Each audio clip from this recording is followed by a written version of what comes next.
Cindy's Library. This is Cindy.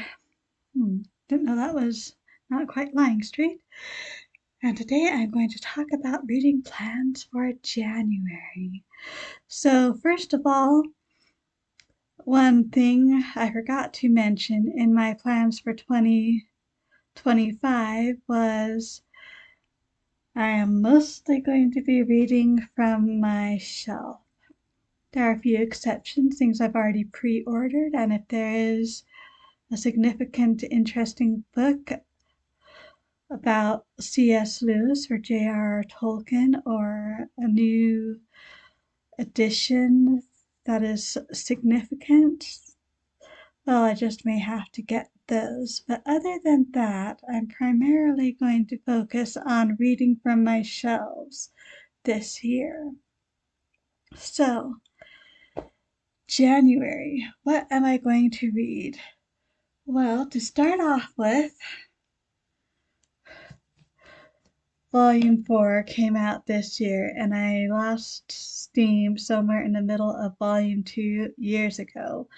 Plus, it's the year for the study of the Doctrine and Covenants and church history again.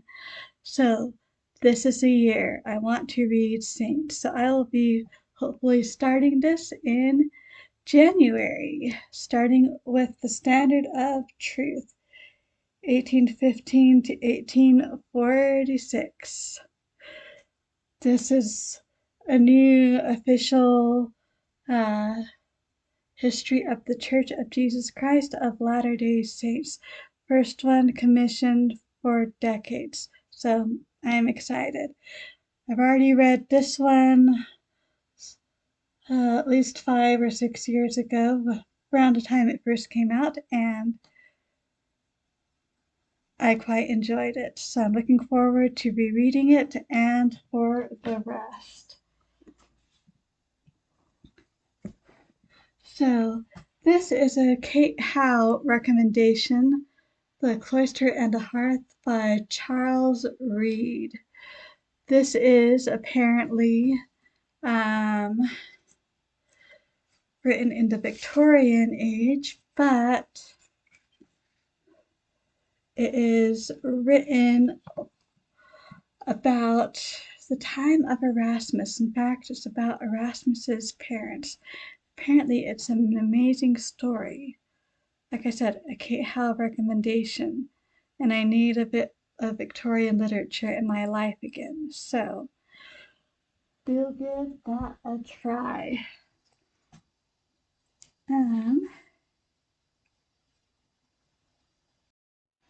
Sorry about that. Needed to check something. So Jen from Jen's Reading Life, she is doing several read-alongs in January. Well, she's starting one, The Unselected Journals of Emma M. Lyon by Beth Brower. So I already read this one, but each month she is going to do the volumes that are out thus far, which is 8, and so this will take us through August, unless, of course, another book comes out by then, in which case I guess I'll be doing volume 9 in September. So looking forward to that. She's also doing a Jane Austen read, so she's doing January as opposed to Jane Austen July, which I actually kind of appreciate, because as much as I love Jane Austen July, it is the summertime, and it is family reunion time, which makes it kind of difficult to do as much as I would like to do sometimes. So, group read is Persuasion, and for some nonfiction, she's doing Lucy Worsley, Jane Austen at Home, and so I'll actually have some time in January. I'm hoping, so this might be the time to finally get to this, because it's a pretty thick book. I don't know how readable it is, but with all the family stuff going in July, this would be the type of book more difficult for me to get through. So we will do it now. And Going to start my year of Dante with A Beginner's Guide to Dante's Divine Comedy by Jason M. Baxter. See if we can't get that knocked out in January so we can actually get to some Dante. I'll probably throw in a mystery or two. I'll probably throw in a middle grade or two just to mix things up and to make things easier. Certain things are easier to read at work than others. Oh, and I forgot to go grab something, so I'll be right back. So Kelly from Books I'm Not Reading is also doing a read-along.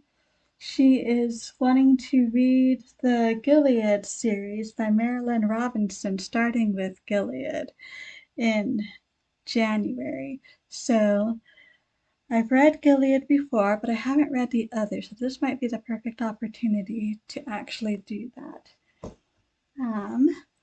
It's also epistolary January, and so it would also be the perfect time for me to get back reading Tolkien and Lewis's letters. Hope to be able to at least make some progress on that.